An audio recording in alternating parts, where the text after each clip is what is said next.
Мінезіңді көркемдейтін 20 нақыл.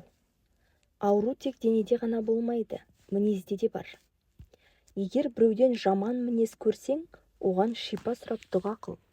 Оған жабысқан кеселден сені сау қылған Аллаға мақтау айт.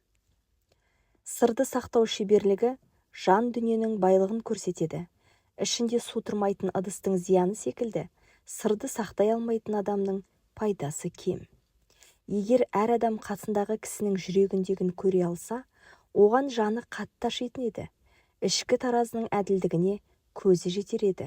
Сыртқы өлшемдердің алдамшы екенін терең түсінер еді. Іштарлық, қызғаныш, көрсе зарлыққа ұрынбас еді. Құдыққа тас тастаған адам ол түбіне жетіп дауыс естілгенше қарап тұрады. Сол секілді сені сөккен адамның көбісі жауабыңды күтеді. Ұстамдылықпен көркем мінез таныт, өткізіп жібер.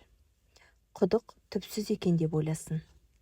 Бәрін дұрыс жасауға қанша тырыссаң да, сені қате түсінетін адамдардың табылары хақ.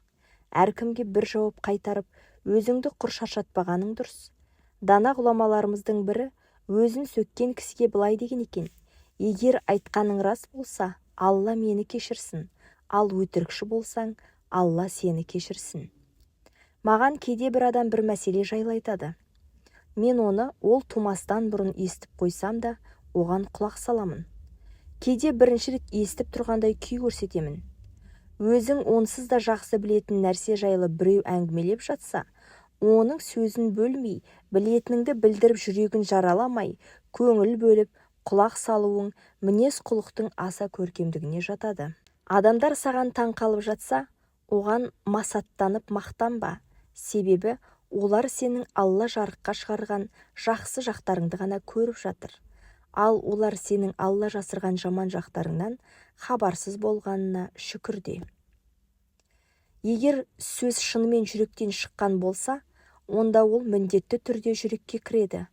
Ал ол тек тілден шыққан болса, құлақтан араспайды.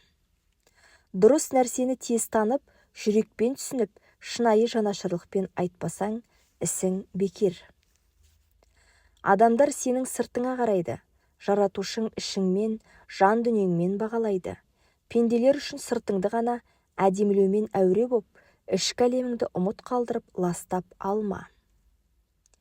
Кезінде Керең Хатим деген ғұлама өмір сүрген екен. Бір күні оған бір кісі келіп, бір мәселе жайлы жауап сұрайды. Сол-ақ екен әлгі кісі байқаусызда жел шығарып қояды. Сол кезде Хатим естімегенсіп, даусыңды жоғары көтеріп сөйлеші дейді. Келген кісіге өзін Керең секілді сездіртеді. Осылайша басқалардың қателігінен құлағын тыйған ол, Хатим Керең деген атпен тарихта қалған екен. Көздер ұмытпасың десең, әдемі киін. Көңілдер ұмытпасың десең, көркем мінезді бол. Адамдардың біразы өміріңді сенен бір нәрсе үйрену үшін бақылайтын болса, басқа бір бөлігі қателіктеріңді теру үшін аңдиды.